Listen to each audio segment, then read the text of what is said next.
This is the BYD Seal, a car I like a lot, but also a car with a lot of flaws. It is far from perfect. So I've already done a full review. So if you want to see what this car is like in depth to drive, exterior, interior wise, I'll link that video down below.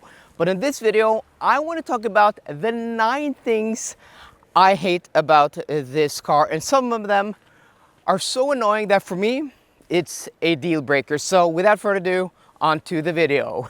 If you take a look at the driver display, you can see that it actually shows average consumption there in the middle, 23.1 kilowatt hours per 100 kilometers. But there's a huge asterisk because if you read the text above, it says past 50 kilometers. So it's per 100 kilometers, but only the past 50 kilometers, which doesn't make sense at all. So my point is that this car doesn't have a proper trip computer. Yes, you can reset the trip down there in the right corner. You can see it says trip A, or you can have trip B, and you have the odometer, and then you can reset it. But it only resets that trip. You can't change or reset, the average consumption for a trip or the time. And this is something we see in most Chinese cars, and I'm not hating on Chinese cars, but we only see it in Chinese cars. So this is a Chinese car phenomenon. I'm only pointing out the fact that this is something we only see with Chinese cars, and it's been like this for years. Like the BYD tank came out in Norway in 2021, and I spoke to the importer, and they've requested a proper trip computer for 4 years, and we still haven't seen one. So I don't know why BYD and other Chinese manufacturers don't give us, a trip computer that shows us the average consumption over the trip with the time and distance. Yeah, so I really hate that because that doesn't make any sense at all. I'm not sure if you guys can hear this, but you can see that the temperature is set to 22 degrees Celsius and the fan is set to auto. If we go in here, it's set to auto, but the fan is blowing at speed 3, but it's really noisy. It never settles down in auto. Even if you put the temperature down to 20 degrees, it will lower the temperature, but the fan is always blowing at a high speed. It's just super annoying. And then you're thinking like, oh, just set your fan to 2. It settles down. Well, it doesn't even settle down. But then it just gets really cold. Like the difference between fan 2 and fan 3 when it comes to the cabin temperature is huge. So press the auto button again. Why is it blowing so hard? It's super annoying. I've had this car for a week now. I've driven it to Sweden and back and a lot of different places, and the fan never settles. That's super annoying. Like most modern cars, the Seal has a heated steering wheel, which I really appreciate now in winter. It's one of the best inventions ever. It's a true godsend. But to turn it on, you have to go into the infotainment system. So you have to go into here, and then you have to go into vent and heating, and then you have to turn it on and off here, which is fine, but also really annoying. You have to take so many steps. But there's only on and off. And when I was driving yesterday, I went to a Volvo launch that is going to be out next week. Hope you guys are going to enjoy that. But I went to that launch and I was like always turning on and off the heated steering wheel because when it's on, it's just too hot. When it's off, it's too cold. With the C line I had last week, there was 1, 2, and maybe 3 settings. There were at least 1 and 2 settings, which I don't know why they don't have, because the whole point of software is to have, more options. It's not going to cost more to have different settings. Like you don't have to have different hard buttons. So I don't know why there isn't a lower setting that you can just have a little bit of heat so it's comfortable instead of being hot and cold and hot and cold. Wasn't that a song? Katy Perry, right? Yeah. I don't like that song. And I don't like the fact that this is hot and cold also. Oh, and talking about the steering wheel is pretty nice, but this is one of the nastiest and cheapest plastics I've seen in any car, let alone BYD. They usually have these covered in leather, like the C line had that, the Tang, but this just looks nasty. Look, it's already scratched up here. And this huge, reflective logo, yeah, it's just annoying. Yeah, I don't know why they've opted for that. So that's kind of weird because a lot of the cabin here is beautifully appointed, but this, which is right in front of your face, is just nasty and cheap. all cars sold in the European Economic Zone. So that includes the UK, the EU, Norway, Switzerland, and probably a few other countries.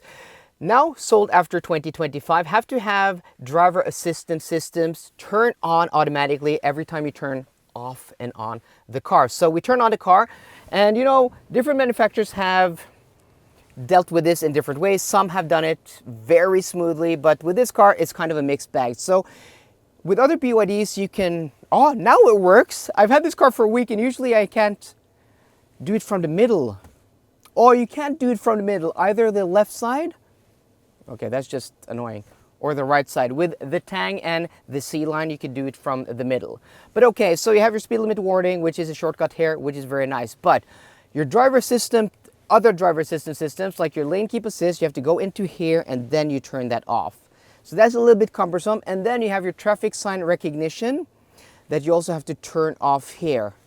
It's just a little bit cumbersome, but when they're off, they are off. But I really don't like the fact that you have to go into a menu, you have to swipe down, and you have everything in different places, and then you have to, you know, confirm every time you turn it off. Like with the Volkswagen products, you have one drop down and you can go boom, boom, boom. They're all like 1, 2, and 3, and they turn off smoothly. So I don't understand why more manufacturers don't do it in that way, and especially a lot of these Chinese manufacturers. And again, not hating on Chinese manufacturers, just pointing out the fact that they seem to have share the same philosophy when it comes to turning off these systems, and they're buried in menus. And not only that, this is different to the Sea line, which is different to the Tang. Why are they different across the board when they're based on the same infotainment system and they're from the same manufacturer? That doesn't make sense to me at all.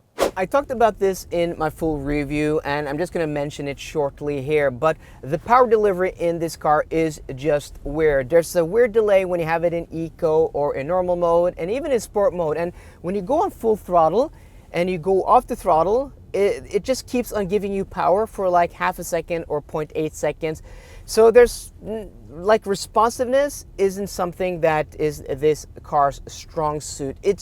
It's just weird to drive in that sense, and I don't like it. And another thing I talked about in my full review, and the reason I'm mentioning that, if you want more in-depth information, go watch that video. But the steering at speed is very strange. At low speeds, it's nice, it's responsive, it's light, especially around center. But at speed, like on the motorway, 110, 120, 130 kilometers an hour, it's just very vague on center, which is fine. A lot of cars do that, but it also gets unnecessarily heavy.